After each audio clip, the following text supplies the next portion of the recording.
আবার আল্লাহ বললেন ইন্না ইব্রাহিম কানা উম্মাতান ওয়াহিদা, আমার খলিল ইব্রাহিম শুধু সহনশীল নয়, আমার খলিল ইব্রাহিম একাই একটা উম্মত। ওহো, এটা একটা কথা হইলো? একা একটা উম্মত হতে পারে? আমরা সবাই উম্মত, কোটি কোটি মানুষ, ফলে বিশ্বনবীর উম্মত, উম্মতে মুহাম্মাদের, ঠিক কিনা? একজনকে একটা উম্মত হতে পারে? আল্লাহ বলেন ইব্রাহিম এমন নবী, একাই একটা উম্মত। সুবহানাল্লাহ পড়ে ইন্না ইব্রাহিম কানা উম্মা ওয়াহিদার, কারণ উনি যখন জমিনে ছিলেন একটা লোক আল্লাহর নাম নেওয়ার মতো ছিল না, সব ছিল মুশরিক, উনি ছাড়া সব মুশরিক। উনি ছিলেন মুওয়াহহিদ, তাওহীদের পক্ষে। উনি ছাড়া পৃথিবীতে তখন যারা ছিল সব ছিল তাওহীদের বিপক্ষে, মানে মুশরিক।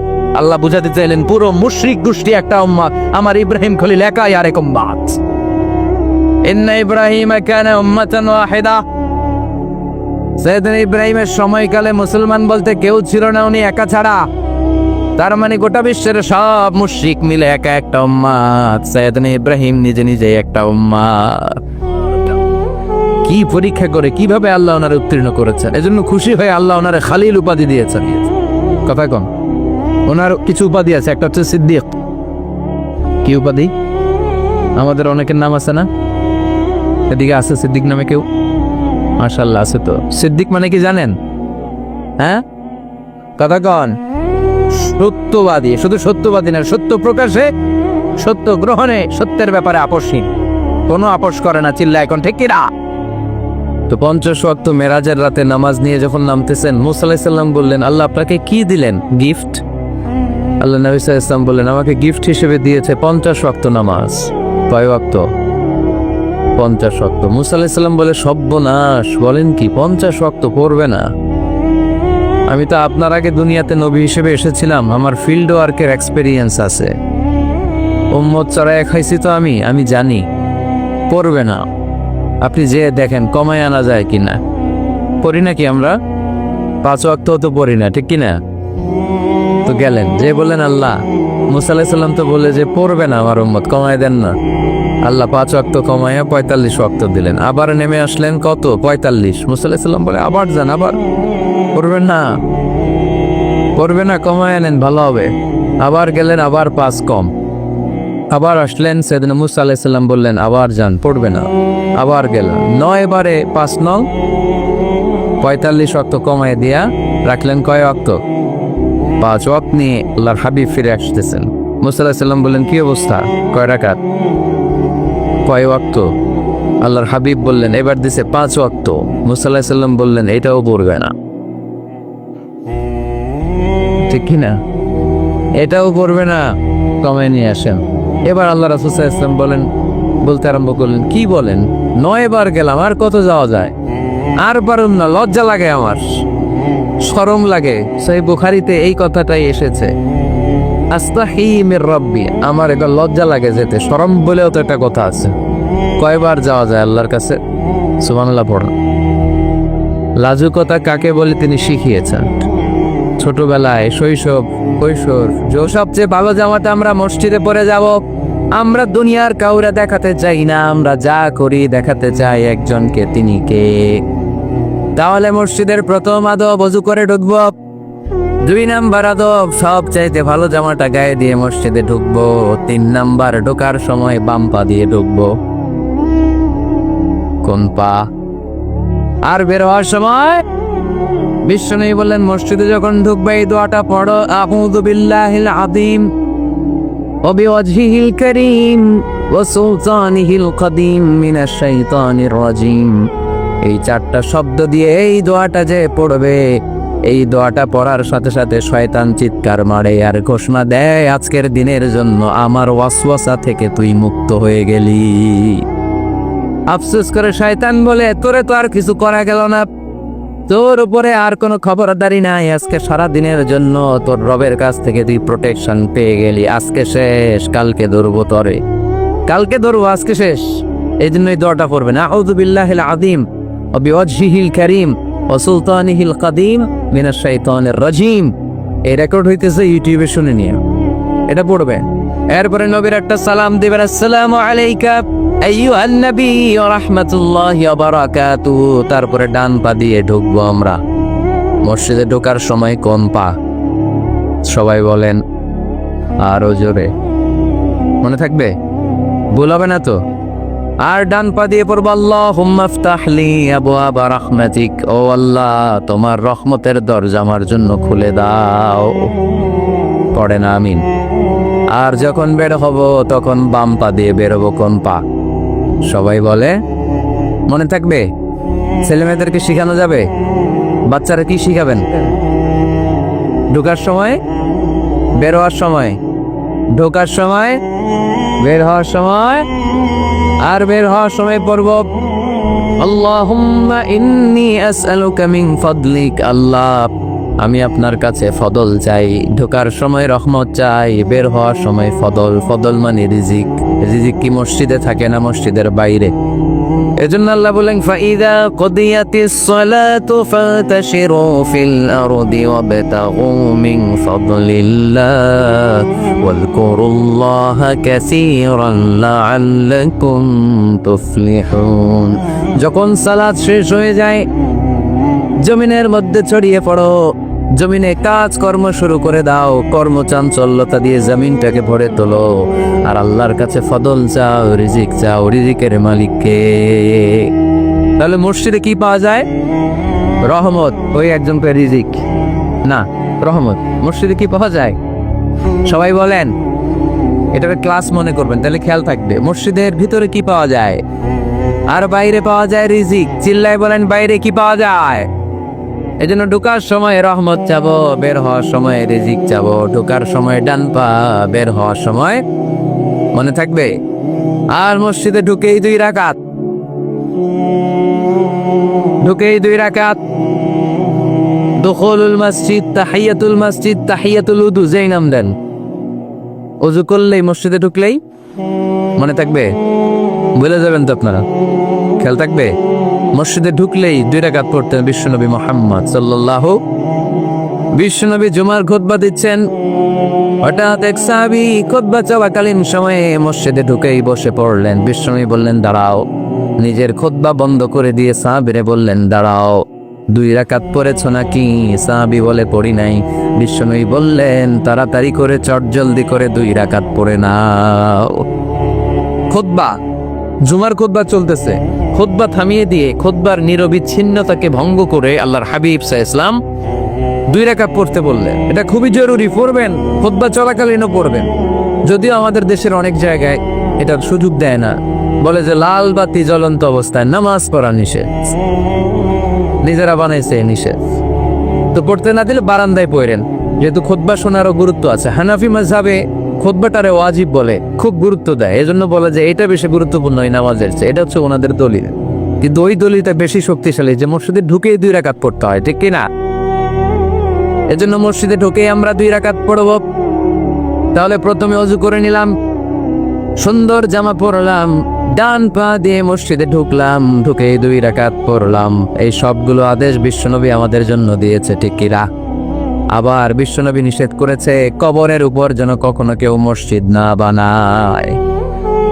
লাআনা রাসূলুল্লাহ সাল্লাল্লাহু লাআনাতুল্লাহি আলাল ইয়াহুদ ওয়ান নাসারা ইত্তাখাযু কুবুর আমবিয়াইহিম মাসাজিদা।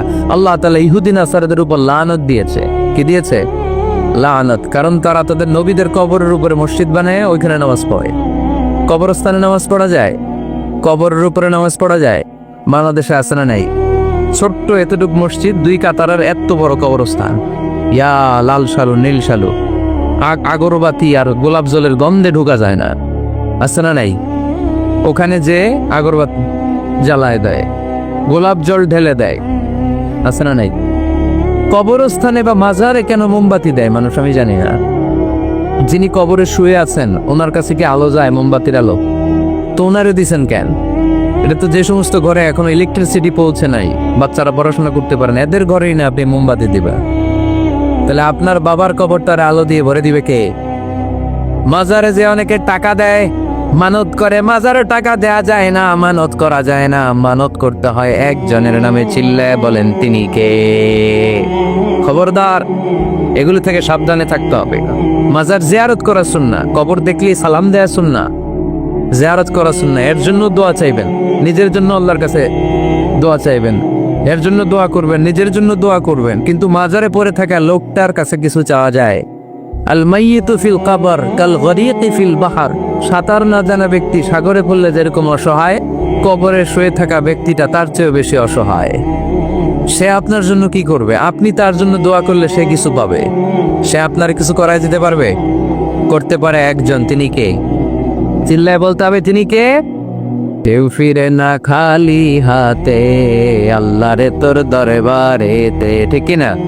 পড়েন সবাই, কেউ ফিরে না খালি হাতে, আল্লাহ রে তোর দরবারেতে। এজন্য কবর কেন্দ্রিক কোনো মসজিদ নাই। আগে মসজিদ, পরে হবে কবর। যেমন বিশ্বনবী আগে তৈরি করেছেন মসজিদে নববী, তার পাশে হয়েছে বিশ্বনবীর কবর, তার বাম দিকে হয়েছে বাকিউল গারকার, বাকি কবরস্থান মাকবারাতুল বাকি, যেখানে বিশ্বনবীর স্ত্রীরা শুয়ে আছেন, সাহাবারা শুয়ে আছেন রাদিয়াল্লাহু তাআলা আনহুম ওয়া আনহুন্না। তাহলে আগে হবে মসজিদ, তারপরে কবর। কবর কেন্দ্রিক কোন মসজিদ বানানো যাবে? মনে থাকবে এটা। টাঙ্গাইল এরকম আছে যে আগে কোন আল্লাহর ওলির কবর ছিল, এর উপরে বিশাল মসজিদ বানায় থুস আছে? নাই। আলহামদুলিল্লাহ, খুব ভালো। কবর কেন্দ্রিক মসজিদ বানাবেন না, মসজিদ আর কবরস্থানে গ্যাপ রাখবেন, তা না হলে ভেজাল হওয়ার সম্ভাবনা আছে না নাই? এরপরে বিশ্বনবী মসজিদকে ক্লিন রাখতে বলেছেন। আমার রাসূলুল্লাহ সাল্লাল্লাহু আলাইহি ওয়াসাল্লাম বিবিনাইল মসজিদি ফি দুয়ার ওয়া আন তুনাযযাফা ওয়া তুতায়্যাবা। আল্লাহর হাবিব বলেছেন, এলাকায় এলাকায় তোমরা মসজিদ বানাও, মসজিদগুলোরে পরিষ্কার রাখো, আতর আর সুগন্ধি দিয়ে তোমরা পারফিউম করে দাও। মসজিদটারে সুগন্ধযুক্ত করে রাখবেন, পারফিউম করে রাখবেন। আরব দেশে মসজিদে বাখুর জ্বালিয়ে দেয়, রোদ জ্বালিয়ে দেয়, মসজিদে ঢুকলেই কলিজাটা ঠান্ডা হয়ে যাবে, নামাজ পড়তে মনে হচ্ছে, কোনো দুর্গন্ধ নাই। এজন্য মসজিদ পরিচ্ছন্ন রাখার দরকার আছে না নাই? এরপরে বিষ্ণু ইসলাম বললেন, মসজিদের সর্বশেষ আদব হলো তোমরা যখন মসজিদ বানাবা, খবরদার মসজিদকে অতিমাত্রায় ডিজাইন করা যাবে না। অতিমাত্রায় ডিজাইন করা যাবে না। আমরা এতই ডিজাইন করি, কোনটা মসজিদ আর কোনটা কমিউনিটি সেন্টার চিনাই যায় না। আছে না নাই? না, অতিমাত্রায় ডিজাইন না, যতটুকু লাগে। গরম লাগে, এয়ারকন লাগে, নো প্রবলেম। নিচে সমস্যা, সিম্পলি টাইলস দিয়ে দেন। কিন্তু লাইটিং ফাইটিং, লাল নীল বাতি, এই কারুকার্য ওই কারুকার্য, এটা করতে নিষেধ করেছেন মুহাম্মদ সাল্লাল্লাহু। বিশেষ করে মসজিদের কেবলার দেয়ালে। কোন দেয়ালে? কেবলার দেয়ালে কোনো ঘড়ি থাকতে পারবে না, কোনো ক্যালেন্ডার থাকতে পারবে না, সব পিছনে। ইমাম সাহেব ঘড়ির টাইম দেখে নেবে। সামনে ক্যালেন্ডার থাকলে নামাজের সময় ক্যালেন্ডারের ভিতরে যে মাদ্রাসা মসজিদ, ওইখানে নজর পড়ার সম্ভাবনা আছে না নাই? বিভিন্ন জিনিস লেখা থাকে, নামাজও পড়ি, ওইটাও পড়ি, আছে না নাই? নামাজ পড়ে কয়টা বাজলো, ঘড়ির দিকে নজর পড়ার সম্ভাবনা আছে না নাই? এই জন্য কেবলার দেয়ালটা যদি সাদা মাটা রাখা যায় সেটাই ভালো। আপনার নজর থাকবে সেজদার দিকে। ডানে একটা নজর দিলে আল্লাহ বলে ফিরে আয়, সেজদার দিকে তাকা। আরেক দিকে নজর দিলে আল্লাহ বলে ফিরে আয়, সেজদার দিকে তাকা। আবার যদি টাইলসের দিকে নজর দেন, আল্লাহ বলে ফিরে আয়, সেজদার দিকে তাকা। আবার যদি নজর দেন, আল্লাহ দেখে যে বলে লা হাজাত আলী ইলা সলাতিক, তোর এই নামাজের কোনো দরকার আমার নাই। যে আল্লাহ তাআলাকে খুশি করার জন্য সালাত পড়তে আসলাম, উনি যদি বলে তোর এই নামাজের দরকার আমার নাই, তো কার জন্য সালাত পড়লেন আপনি? এজন্য মসজিদের সামনের ওয়ালে যত কম ডিজাইন হওয়া যায়, ঘড়ি, ক্যালেন্ডার ইত্যাদি ইত্যাদি, লেখাজোখা, এগুলো সামনে না, এগুলো পেছনে দিতে পারলে ভালো। ইভেন জায়নামাজের মধ্যেও কাবা ঘরের ডিজাইন আছে না নাই? এটা ইহুদিদের ষড়যন্ত্র। আমরা বোকা শোকা মুসলমান, ওরা সর্বপ্রথম জায়নামাজের মধ্যে কাবা ঘরের ডিজাইন দিছে। কোন ডিজাইন? আর আমরা মুসলমানরা মনের অজান্তে নিজের কাবারে নিজে লাথি মারি। কথা বলেন, কথা বলেন। এই জন্য খবরদার, কোন মসজিদের ডিজাইনওয়ালা, কোন কাবা ঘরের নমুনাওয়ালা, মসজিদুল আকসার গম্বুজলা, মসজিদে নববীর কোন গম্বুজলা জায়নামাজ আমরা কিনবো না। আমরা না কিনলে ওদের ব্যবসা শেষ। ঠিক, আমরা ঐক্য চাই। অনেক ভুল বোঝানো হয়েছে আমাদেরকে, অনেক ন্যারো মাইন্ডেড বানিয়ে রাখা হয়েছে। সংকীর্ণতার দিন শেষ, পরিবর্তন হতে শুরু করেছে। মানুষ এখন অনেক চালাক। জনগণের ধোকা দেওয়া, তাওহীদপন্থী মুসলমানদের গোজামিল দিয়ে বুঝ দেওয়ার দিন শেষ। জোরে বলেন ঠিক কিনা? যেটা বলবেন কোরআন সুন্নাহর আলোকে বলবেন। ইসলাম এসেছে মিলানোর জন্য, তা আপনি পিস পিস করেন কেন? আল্লাহ আপনারা পিস পিস করে ফেলবে। সবাই ভাই ভাই, মসজিদ সভা 60 জন খ্রিস্টান পাদ্রী নাজরান থেকে এসেছে আল্লাহর হাবিবের সাথে দেখা করতে। জায়গা নাই, কই বসতে দিবে? কোনো জায়গা না পেয়ে 60 জন খ্রিস্টানের জন্য আল্লাহর হাবিব সাল্লাল্লাহু আলাইহি ওয়াসাল্লাম মসজিদে নববীর দরজা খুলে দিয়ে খ্রিস্টানদেরকে মসজিদে ঢুকতে দিয়েছেন। মসজিদে নববীতে খ্রিস্টান ঢুকতে পারে, আর আমাদের আহলে হাদিস মসজিদে হানাফি ভাইরা ঢুকতে পারে না। হানাফি ভাইদের মসজিদে আহলে হাদিসের ভাইরা ঢুকতে পারে না। এটা আপনি পেয়েছেন কোথায়? কেন করেন এগুলো? বাদ দিয়ে দেন। আমরা সবাই এক, চিল্লায় বলেন ঠিক কিনা? আপনারা কি ঐক্য চান নাকি কিলাকিলি করবেন? আমরা কিলাকিলি চাই, বিভেদ চাই, হিংসা চাই, আর কোনো ঝগড়া মারামারি চাই? আমরা চাই ঐক্য। চিল্লায় বলেন কি চাই? আল্লাহ তুমি ঐক্য প্রতিষ্ঠার তৌফিক আমাদেরকে দান করে। আরো জোরে বলে আমিন। এজন্য আল্লাহ বললেন ইন্নামা ইয়ামুরু মাসাজিদাল্লাহ, যারা আল্লাহয় বিশ্বাসী, নামাজ পড়ে, যাকাত দেয়, আল্লাহরে ভয় করে, তারাই মসজিদের আবাদ করে। উমরানুল মাসাজিদ, কেমন করে মসজিদের আবাদ করবেন? 1 নাম্বার, মসজিদ নির্মাণের মাধ্যমে মসজিদের আবাদ হয়, ঠিক কিনা? আল্লাহ হাবিব বললেন মান বানা লিল্লাহি বাইতান মিন মালিহি বানাল্লাহু লাহু বাইতান ফিল জান্নাহ। নিজের অর্থ ব্যয় করে যে দুনিয়ার বুকে মসজিদ বানায়া দেয়, আল্লাহ তার জন্য জান্নাতে ঘর বানায়া দেয়। ইন্না মিম্মা ইয়ালহাকু আল মুমিনু মিন হাসানাতিহি বা'দা মাউতিহি, মৃত্যুর পরে কোনো মানুষ যে সওয়াবগুলো অটোমেটিক সব সময় ধারাবাহিকভাবে পেতে থাকে, তার মধ্যে একটা হচ্ছে দুনিয়াতে সে যদি কোনো মসজিদ বানিয়ে যায়, তার পার্সেন্টেজ সওয়াব যতদিন এই পৃথিবী থাকবে ততদিন আপনার আমল নামায় ওই সওয়াবের পার্সেন্টেজ পাঠিয়ে দিবে কে? তার মানে মসজিদ আবাদের 1 নাম্বার পদ্ধতি মসজিদ বানানো। মসজিদ আবাদের 2 নাম্বার পদ্ধতি বারবার মসজিদে যাওয়া, মসজিদে যে জামাতে সালাত আদায় করা। মসজিদের সাথে সম্পর্কের দরকার আছে না নাই? মসজিদে যে জামাতে সালাত আদায় করা। সালাতুল জামাআ তাফদুলু সালাতাল ফাযি বি27 দারাজা। একা নামাজ পড়লে যেই সওয়াব, মসজিদে যে জামাতে পড়লে 27 গুণ সওয়াব হয়ে যায়। এজন্য জামাতে সালাত পড়বেন তো। তার মানে 1 নম্বরে পেলাম মসজিদ বানানো, 2 নম্বরে পেলাম মসজিদে যে জামাতে নামাজ পড়া, 3 নম্বরে মসজিদের সাথে হৃদয়টারে ঝুলিয়ে রাখা। মসজিদের সাথে হৃদয়টা ঝুলে থাকবে।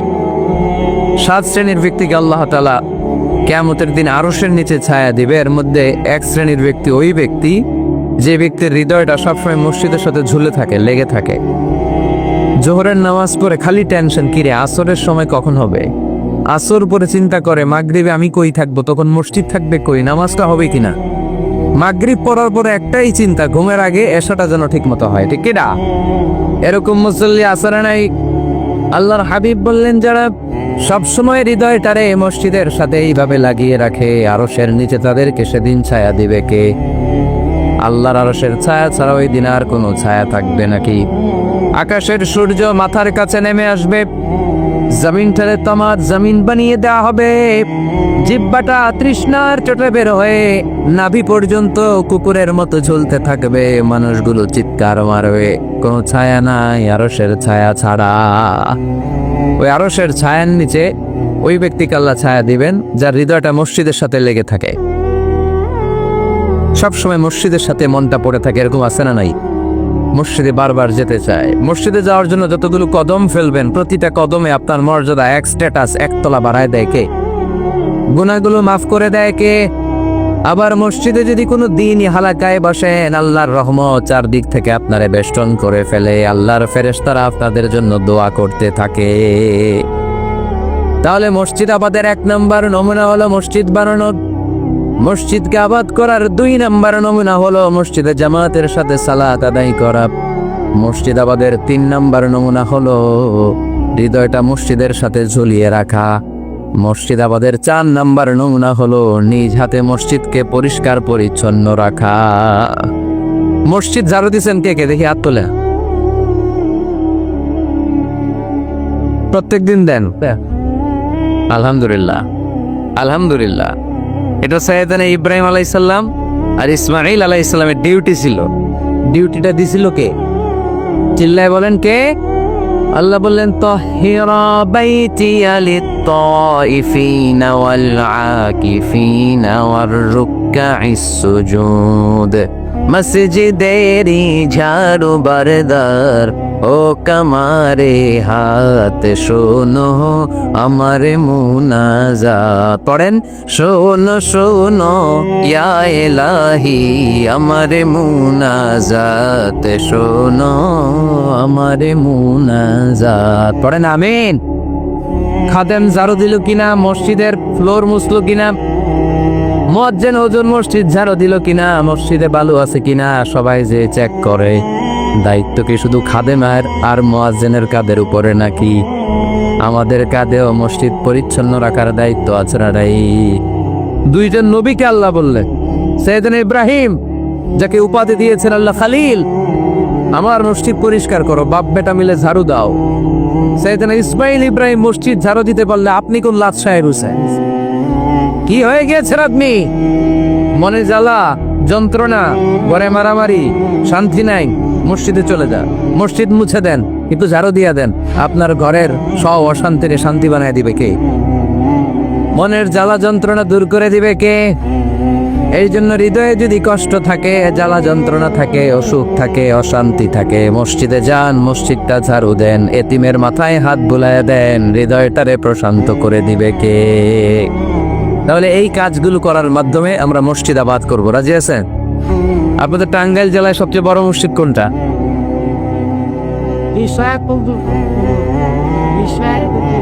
201 গম্বুজ। কই এটা? গোপালপুর। ঝাওয়াই গোপালপুর। কে করছে এটা? কে বানাইছে? বাংলাদেশ ইসলামিক ও, ইসলামিক ফাউন্ডেশনের কর্মকর্তা রফিকুল ইসলাম। কি করে? বেঁচে আছে? আজকের এই মাহফিলের পক্ষ থেকে ওনাকে জানাই সশ্রদ্ধ সালাম। যাবো ইনশাআল্লাহ। তো এরকম ভালো ভালো মসজিদ, সুন্দর মসজিদ বাংলাদেশে হোক, আমরা চাই না? সবাই চান তো? চাই, আওয়াজটা এতটুকু। এরকম সুন্দর মসজিদ এদেশে আরো নির্মিত হোক, চাই কি চাই না? মসজিদে আমরা যাব, মসজিদে আমরা আবাদ করবো। মসজিদ নিয়ে আজকে অনেক কথা আছে, কেউ উঠবেন না, মজার কথাগুলো শেষে রেখে দিছি। যারা উঠবেন এদের মিস, উঠবেন না, বসেন। মসজিদে যে আমরা যাব, কিছু আদব মেনটেন করে যেতে হবে, ঠিক কিনা? ওযু ছাড়া ঢোকা যাবে? ওযু নিয়ে ঢোকার দরকার আছে না নাই? আবার আল্লাহ বললেন, ইয়া বানি আদম খুযু যিনাতাকুম ইনদা কুল্লি মাসজিদ। ও বানি আদম, মসজিদে যখন নামাজ করতে যাও সবচেয়ে ভালো কাপড়গুলো গায়ে দিয়ে যাও। আদেশটা কার? কিন্তু আমরা যখন মসজিদে ঢুকি সবচেয়ে সিরা পাড়াটা পরে ঢুকি, আসরা নাই? পুরান দুরান সিরা পাড়া যেটা আর চলে না ওইটা গায়ে দিয়া যায়। আর বিয়ের অনুষ্ঠানে সুন্নতে খাতনা, পহেলা বৈশাখ, এসো হে বৈশাখ তোমারে আদর করি, 31st নাইটে যখন প্রোগ্রামে যাই, বিশ্ব ভালোবাসা দিবসে যখন ভালোবাসা করতে যাই, তখন সুন্দর সুন্দর পাঞ্জাবি আছে না নাই? তখন নতুন জামা। বিশ্ব ভালোবাসা দিবস আসতেছে, এটা কি দিবস? বেহায়া দিবস। আমার কিশোরগঞ্জে মাহফিল ছিল গত বছর এই ভালোবাসা দিবসের দিন। দেখি সবগুলার হাতে গোলাপ ফুল। গোলাপ ফুল শেষ, পুরো কিশোরগঞ্জের সব গোলাপ ফুল শেষ। ফুলের দোকানে যাই দেখলাম কিচ্ছু নাই, কে হুজুর গত রাতেই শেষ। বিশ্ব বেহায়া দিবস, এগুলোর সাথে আমাদের কোনো সম্পর্ক নাই। আমাদের বলেন, ওয়াইদ বিতালা ইব্রাহিমা রাব্বুহু বিকালিমাতিন ফাতাম্মাহুন্না ক্বালা ইন্নী জাইলুকা লিন-নাসি ইমামা। আল্লাহ বললেন, নবী স্মরণ করুন সেই সময়ের কথা যখন আমি আমার খলিল ইব্রাহিমকে পরীক্ষা করেছিলাম অনেকগুলো বিষয়ে, আর প্রতিটা পরীক্ষায় সাইয়েদনা ইব্রাহিম উত্তীর্ণ হয়েছে। প্রতিটি পরীক্ষায় তিনি সাইয়েদনা ইব্রাহিমকে সফল পেয়েছেন, প্রতিটি পরীক্ষায় তিনি সাকসেসফুলি সফলতা অর্জন করেছেন। চিল্লায় পড়েন আল্লাহু আকবার। আল্লাহ বললেন, আর ফলাফল স্বরূপ আমি ঘোষণা দিলাম, ইব্রাহিম তোমার আমি গোটা বিশ্বের নেতা বানিয়ে দিলাম, leader of the all human being on earth. এই পৃথিবীতে যারা আছে সবার নেতা হচ্ছে সাইয়েদনা ইব্রাহিম। সুবহানাল্লাহ পড়াই। নেতৃত্ব, যোগ্যতা, লিডারশিপ এমনি এমনি আসে না, নেতা এমনি হওয়া যায় না। নেতা হতে হলে পরীক্ষায় উত্তীর্ণ হতে হয়। চিল্লায় বলেন ঠিক কিনা? একটার পর একটা পরীক্ষা আল্লাহ তাআলা সাইয়েদনা ইব্রাহিমের কাছ থেকে নিয়েছেন। আগুনের মধ্যে স্বর্ণ পুড়িয়ে যেমনি স্বর্ণকে খাঁটি বানানো হয়, তেমনি পুড়িয়ে পুড়িয়ে আল্লাহ তাআলা সাইয়েদনা ইব্রাহিমকে পরীক্ষা করেছেন। কষ্টি পাথর দিয়ে যাচাই করেছেন। প্রতিটি পরীক্ষায় নিজেকে প্রমাণ করে করে সাইয়েদনা ইব্রাহিম আলাইহিস সালামের এই মর্যাদার আসনে আসীন হতে হয়েছে। চিল্লা এখন ঠিক কি না? আল্লাহ বিশ্বনবীরে সান্ত্বনা দিচ্ছেন, নবী দিচ্ছেন, নবী এই যে মাক্কি জীবনে আপনার উপর এত আযাব, এত অত্যাচার, এত পরীক্ষা, এই পরীক্ষাগুলো শুধুমাত্র কেবলমাত্র আপনার উপরই চলছে এমনটা আপনি ভাববেন না। আপনার পিতা সাইয়েদনা ইব্রাহিমের উপরে এই পরীক্ষা ছিল কি ছিল না?